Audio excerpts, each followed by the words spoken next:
Hello everyone, welcome to Brain Shocks. मेरा नाम रजत है और इस वीडियो सीरीज में हम कर रहे हैं गेट इंजीनियरिंग मैथ्स के previous year questions all branches. हर वीडियो में हम 5 क्वेश्चंस करते हैं। फिलहाल हमारा टॉपिक चल रहा है eigenvalues and eigen vectors.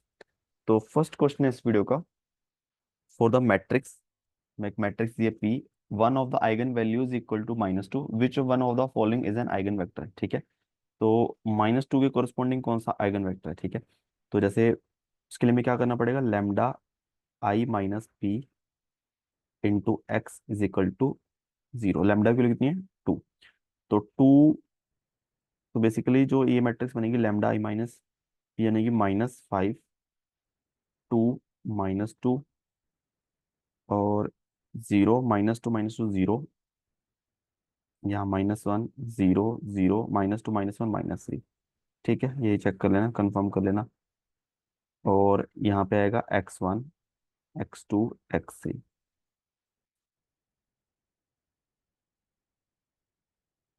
ठीक है, अब यहाँ पे देखो तीन इक्वेशन क्या बनेगी, -5x1 +2x2 -2x3। ठीक है, सेकंड से क्या बनेगा, -x3 इक्वल टू 0। थर्ड से बनेगी -3 0। देखो, अब जब भी हम लेमडा आई माइनस ए या पी इंटू एक्स करते हैं तो जो भी हमारे पास तीन इक्वेशन बनती हैं, तो उसका जो सोल्यूशन होता है वो इनफाइनाइट सोल्यूशन होता है ना, कि हमारे पास ले दे के दो ही इक्वेशन बचती हैं। ठीक है, तीन नहीं, और उसमें हमें एक वेरिएबल को कुछ एज्यूम करना पड़ता है। ठीक है, इक्वेशन हमारे पास वेरिएबल ज्यादा होते हैं, इक्वेशन कम होते हैं। ठीक है, तो इट मीन्स इसका रैंक जो है n से 3 से कम होता है। ठीक है, ये चीज नेक्स्ट क्वेश्चन में काम आएगी। तो देखो, सेकंड और थर्ड इक्वेशन तो सेम ही है। ठीक है, इससे हमें क्या पता चलता है कि x3 तो 0 है। x3 अगर 0 है, ये 0 हो गया, ये 0 हो गया, तो ये बचा हमारे पास। तो यहाँ पे हमें एज्यूम करना पड़ेगा। अब सपोज करो x2 को मैं एज्यूम करता हूँ 5k। ठीक है, तो मेरा x1 क्या आएगा, 2k। ठीक है, वो इसलिए ताकि फ्रैक्शन में ना जाए, बस इसलिए। ठीक है, क्योंकि आंसर भी हमें इंटीजर्स में ही दिए हुए हैं। तो हमारा जो आइगन वेक्टर आ जाएगा, ठीक है, अभी इनफाइनाइट सोल्यूशन होगा ना, के पे डिपेंड कर रहा है, के की वैल्यू कुछ भी हो सकती है, तो बहुत सारे सोल्यूशन आ जाएंगे। ठीक है, तो के बाहर आ गया, x1 2k है, x2 5k है, x3 0 ही रहेगा। ठीक है, तो ये आइगन वेक्टर है, ऑप्शन डी। ठीक है, आप ऑप्शन से भी कर सकते हो कि इस मैट्रिक्स को मल्टीप्लाई करते रहो हर वेक्टर से। तो अगर कोई भी मल्टीप्लाई करने के बाद कोई भी वेक्टर अपना -2 टाइम्स आ गया, तो इट मीन्स वो आइगन वेक्टर होगा। ठीक है, नेक्स्ट क्वेश्चन है, which one of the following is an eigen vector of the matrix. ठीक है, तो इसमें हम सीधा मल्टीप्लाई करके देखना पड़ेगा। ठीक है, अब इस क्वेश्चन को आप ट्राई कर सकते हो कि इसका प्रॉपर आइगन वैल्यूज वगैरह निकालो, फिर आइगन वेक्टर निकालो। ठीक है, प्रैक्टिस के लिए अच्छा है। ठीक है, तो सबसे पहले यहीं पे चलो कर लेते हैं हम।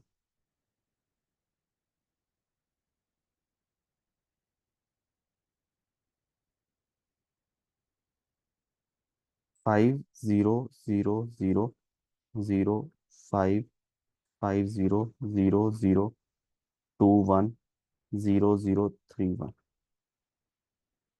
ठीक है, तो पहला 1 -2 0 0। देखो ऐसे मल्टीप्लाई होगा तो देखो 5 1 से हो जाएगा तो ओनली 5 आ जाएगा। फिर ऐसे होगा तो ओनली ये 5 -2 से मल्टीप्लाई होगा। देखो पहले दो एलिमेंट में देख लो क्या है, ये देखो 5 का मल्टीपल है, ये 5 का मल्टीपल है। यस, अगर पहले दो एलिमेंट में भी ऐसा कुछ ना आए कि ये दोनों का सेम मल्टीपल ये आ रहा है, ठीक है, तो ट्राई करोगे वहीं छोड़ दो क्वेश्चन को। ठीक है, इन दोनों करेंगे देखो 0 आ जाएगा, इन दोनों करेंगे 0 आ जाएगा, देखो ये बन गया फिर। ठीक है, तो क्या हो गया, 5 टाइम्स हो गया।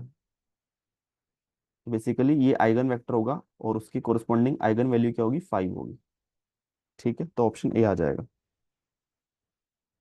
नेक्स्ट क्वेश्चन है कि consider the system of equation A x is equal to lambda. ये गलत है, मुझे लगता है एक्स मिसिंग है यहाँ पे, a x is equal to lambda x. ठीक है, क्योंकि देखो x n into n cross one का वेक्टर है, तो यहाँ पे एन क्रॉस वन लिखा हुआ है, जबकि लेमडा स्केलर है, तो यहाँ पे एक्स होना चाहिए था साथ में। ठीक है, तो वही सब चीजें लिखी हुई है, where x scalar, sorry lambda scalar, lambda i x i be eigen part of the eigen pair of the eigen value corresponding eigen vector. ठीक है, lambda 1 lambda 2 x1 x2 eigen vector और आइगन वैल्यूज होगी।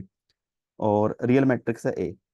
ठीक है, let I be n cross n unit matrix. ठीक है, identity matrix की बात कर रहा है। Which one of the following statement is not correct. ठीक है, इन्होंने बोला है for a homogeneous n cross n system of linear equation. ठीक है, जो मैंने पिछले क्वेश्चन बोला था कि याद रखना कि जब हम ए माइनस लैम्डा या फिर लैम्डा आई माइनस ए की बात है इंटू एक्स करते हैं इक्वल टू जीरो, तो इससे हमारी इक्वेशंस मिलती हैं। तो होमोजीनियस है कि राइट हैंड साइड जीरो है। Having a non trivial solution, है ना, नॉन ट्रिवियल सोल्यूशन ही आता है, इनफाइनाइट सोल्यूशन आते हैं, और रैंक इसका लेस देन एन होता है। ठीक है, अगर ये 3 क्रॉस 3 की मैट्रिक्स है, इसका रैंक 2 आता है हमेशा। ठीक है, मतलब 2 से कम ही 3 से कम ही होता है। जैसे हमने पिछले क्वेश्चन में देखा 2 आया था, तो किसी केस में 1 भी हो सकता है जिसमें वेरिएबल 3 हो, इक्वेशन 1 हो, और हमें 2 फ्री वेरिएबल एज्यूम करने पड़े। ठीक है, तो ये बात तो सही है इसकी। सेकंड है for matrix A raise to power m, m being positive integer, lambda raise to power m and x raise to power m will be eigen pair of all I. ये गलत है। ठीक है, मतलब ये गलत है तो आंसर सही हो जाएगा। अगर मान लो a x is equal to lambda x है, ठीक है, तो लैम्डा इसकी आइगन वैल्यू होगी और एक्स इसका आइगन वेक्टर होगा। ठीक है, अगर सपोज करो मैं ए स्क्वायर से एक्स को मल्टीप्लाई करता हूँ, सपोज करो, तो ए स्क्वायर की मैं eigen value eigen vector find करने की कोशिश कर रहा हूँ, तो ये किसके कुल आएगा, ए इंटू एक्स। मुझे पता है ए इंटू एक्स किसके कुल आता है, लैम्डा इंटू एक्स। ठीक है, और देखो लैम्डा तो कांस्टेंट है ना, स्केलर है, तो लैम्डा ए इंटू एक्स फिर लैम्डा एक्स आ जाता है, तो लैम्डा स्क्वायर एक्स आ गया। देखो ए स्क्वायर को मैंने एक्स के साथ मल्टीप्लाई किया, तो सेम वेक्टर मुझे मिल गया विद किसी कांस्टेंट के साथ मल्टीप्लाई हुआ, तो ए स्क्वायर के लिए कह सकता हूँ कि आइगन वैल्यू तो लैम्डा स्क्वायर होगी।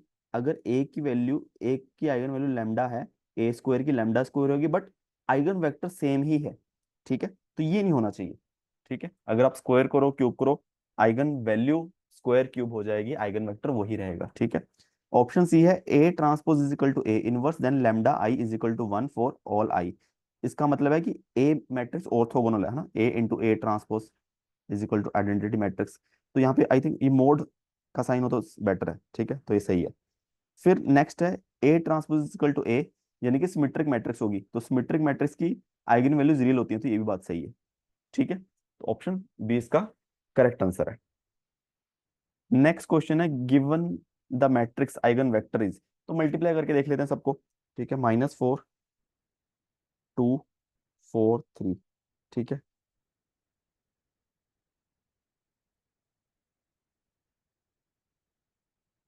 4×3 = 12, -12 + 4 -8, 4×3 = 12, 3×2 = 6, 12×6 = 18। तो ऐसा तो कुछ मल्टीपल नहीं बन रहा ना, इसको किसी नंबर से मल्टीप्लाई किया ये बन जाए। ठीक है, ऑप्शन ए हो गया। ऑप्शन बी -4 2 4 3 4 3, चौक चौकी 16, -16 + 6 -10, 16 9 25, ये भी नहीं बन रहा। ऑप्शन सी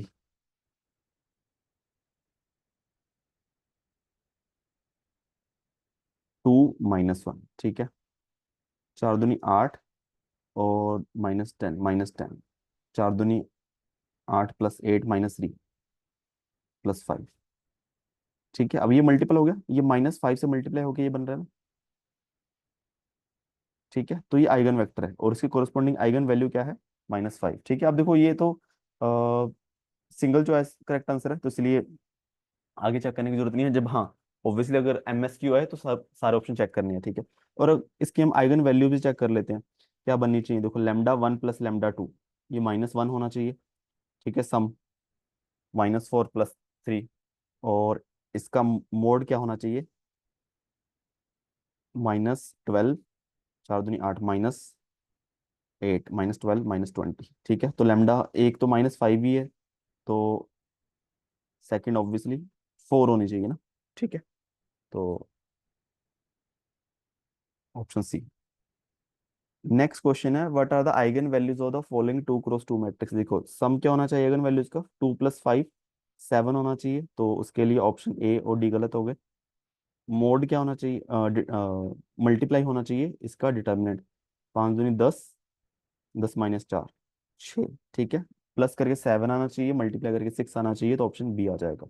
ठीक है, तो ऐसे क्वेश्चन तो ऐसे उड़ा देना हवा में। तो इसी तरह 5 क्वेश्चन हमारे खत्म होते हैं इस वीडियो के। किसी भी क्वेश्चन में डाउट हो नीचे कमेंट कर सकते हो। वीडियो को सीखा हो प्लीज वीडियो को लाइक करना, चैनल को सब्सक्राइब कर देना। Thank you so much.